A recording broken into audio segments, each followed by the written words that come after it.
Salut, c'est Minilise et aujourd'hui je vais te montrer comment j'ai réalisé cette robe inspirée de cette publication que j'ai découverte sur Instagram il y a quelques mois.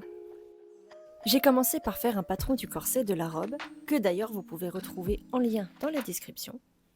Après avoir créé le patron pour le corset, j'ai dû chercher dans quel sens utiliser le tissu car il y avait environ 4 sens différents. Une fois que j'ai trouvé dans quel sens utiliser le tissu, j'ai commencé à tracer le patron par-dessus.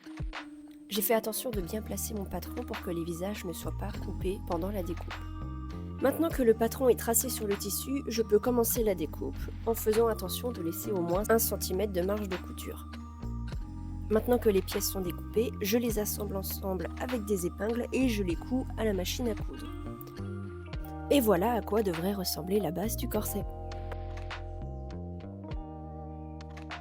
Maintenant que la base est finie, je peux commencer à attaquer la doublure. Donc pour la doublure, je fais exactement pareil que pour la base. Je trace mon patron sur du tissu, donc moi j'ai pris du coton beige, et je laisse environ 1 cm de marge de couture. Ce 1 cm est très important car c'est avec lui que je vais créer les canaux des baleines pour le corset. Par la même occasion, je viens tracer mon patron sur du thermocollant rigide, qu'ensuite je découpe et je colle sur ma doublure. Une fois que le thermocollant est collé sur la doublure, je viens épingler les pièces ensemble et les coudre à la machine à coudre. Une fois que toutes les parties de la doublure sont assemblées ensemble, je viens ouvrir les coutures avec un fer à repasser et je tourne toutes les marges de couture d'un seul et même côté et je viens ensuite les coudre à la machine pour créer les canaux des baleines. Je viens ensuite découper 2 bandes de la longueur du corset et de 1,5 cm de large que je vais ensuite coudre sur les extrémités du corset. À savoir que je laisse environ 1 cm d'espacement entre chaque bande pour les œillets. Et je répète l'opération sur l'autre extrémité du corset. Comme vous pouvez le voir, cela devrait ressembler à ça une fois que les 2 bandes sont cousues de chaque côté de la doublure.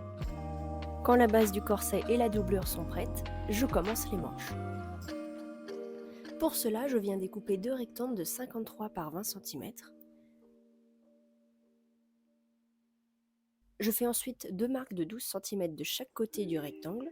Je cherche ensuite le milieu et je viens rejoindre les traits que j'ai tracés au milieu, puis je découpe.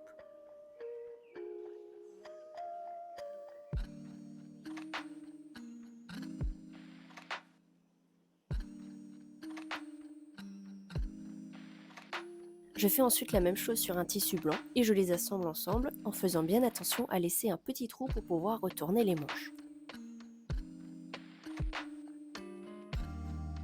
Une fois les 2 tissus assemblés, retournés et repassés, je fais 2 plis sur la manche et je les couds pour les maintenir. Maintenant que les manches sont prêtes, je peux les assembler sur la base du corset. J'assemble ensuite le haut de la base à la doublure en faisant bien attention à ce qu'elle soit bien alignée.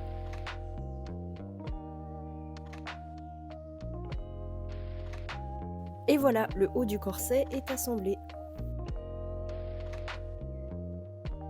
Je prépare ensuite une patte de modestie en découpant un rectangle dans le tissu que j'ai utilisé pour la doublure et un rectangle dans le tissu avec les motifs. Je les assemble ensemble, je repasse et je viens le coudre à la doublure. Je couds ensuite les 2 côtés du corset en faisant bien attention à ne pas coudre sur les canaux des baleines ni sur la patte de modestie. Pour la traîne de la robe, j'ai pris le tissu qu'il me restait, j'ai fait quelques plis au niveau de la taille et j'ai ensuite cousu par-dessus. J'ai continué en faisant les ourlets tout autour du bas de la jupe. Ensuite, j'ai créé la fente en assemblant les 2 extrémités de la traîne. Maintenant que la traîne est terminée, on peut revenir au corset. Je suis venue coudre tout le bas du corset et j'ai ensuite cousu la traîne par-dessus. J'ai ensuite demandé à ma maman de surjeter tout ça pour qu'il y ait un rendu beaucoup plus beau. On voit tout de suite la différence, le rendu est beaucoup plus propre.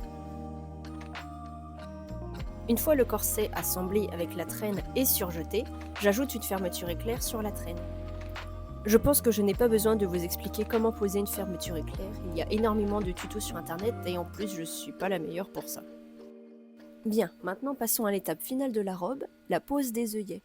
Donc pour cette robe, j'ai utilisé des œillets de 4 mm.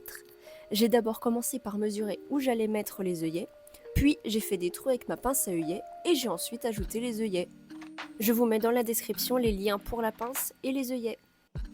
J'ai fini par mettre un ruban derrière, et voilà, la robe est finie. Merci à tous d'avoir suivi cette vidéo, je vous souhaite une très bonne journée et je vous invite à commenter, liker et partager si cette vidéo vous a plu. Bye!